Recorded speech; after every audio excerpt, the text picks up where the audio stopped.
purple cabbage now.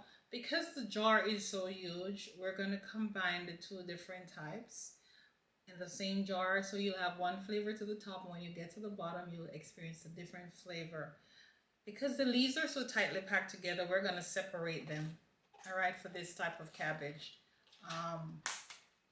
And then we're going to do the same, where we add the salt and massage it.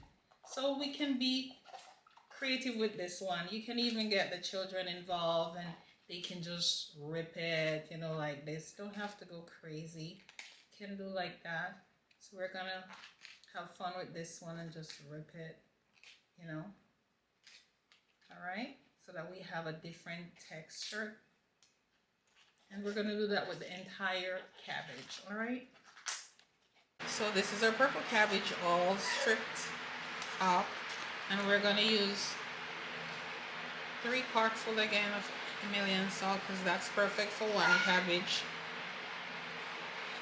This is about 6 tablespoons. Pause.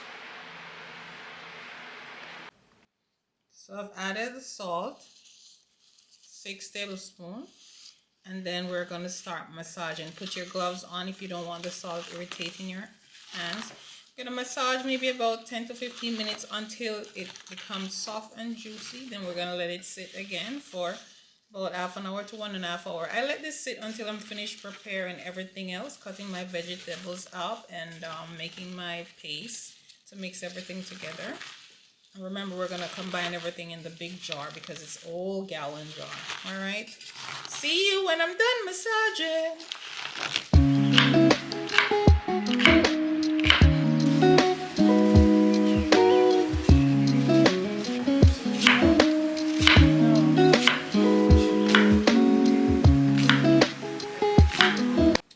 So we're going to make the other sauce for the purple cabbage. This one is slightly different. We have some red onions and I put some extra garlic, and we have apple instead of peach. And we're going to use, the Ghanaian hot red pepper in the blender this time because it's a whole lot of onions. I'm blending the onions because some family members don't like to be eating the onions, so we're going to just put a few strips in it, but then most of it will be blended into a paste.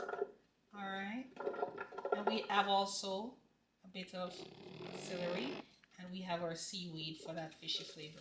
We still have our garlic, just like the previous.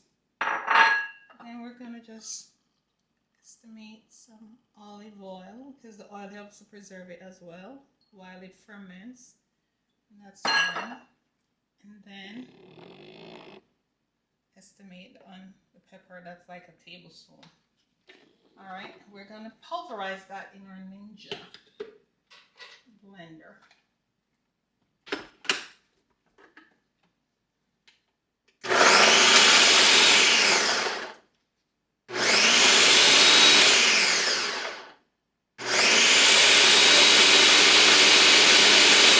So that's done. And for the cabbage, we're not going to rinse the water, rinse it off with water either, because this is fresh. There's no salt in this. And the herbs are also fresh, so they're going to balance out each other because we want it to have some flavor, okay? So I'm going to strain the salty water from the cabbage, and then we're going to combine everything in the bowl again and massage it together before putting it in the glass jar on top of the previous set. Now there's our cabbage. I strained off the salty water. Now we're gonna add our other herbs and veggies, and then our sauce.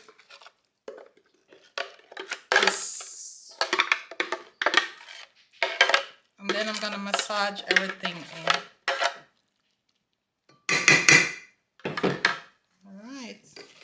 Here goes the massaging again.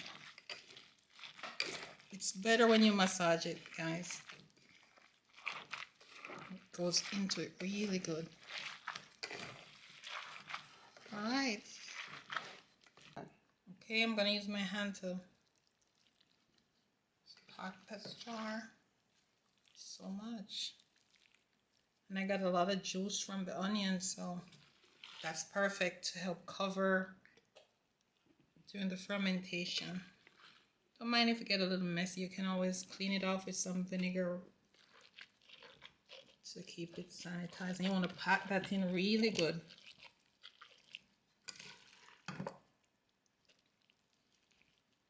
Ooh.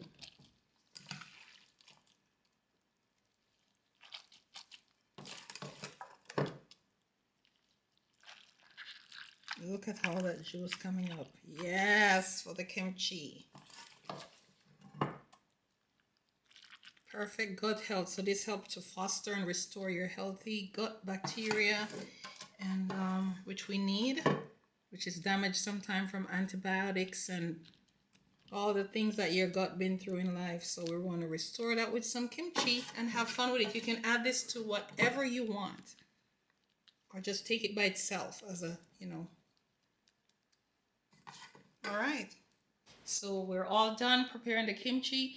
Now we are gonna, the cover is on. You cannot close it fully tight or it will explode. Leave a little space for air to escape, and it's gonna ferment on your counter or in your cupboard. Check on it, you know, from time to time, and by the 4th day it may be good enough to go. If it's fermented enough for you, tighten it, put it in the refrigerator and enjoy. If not, let it go a little longer, and that's it. Have fun with it. Love you all.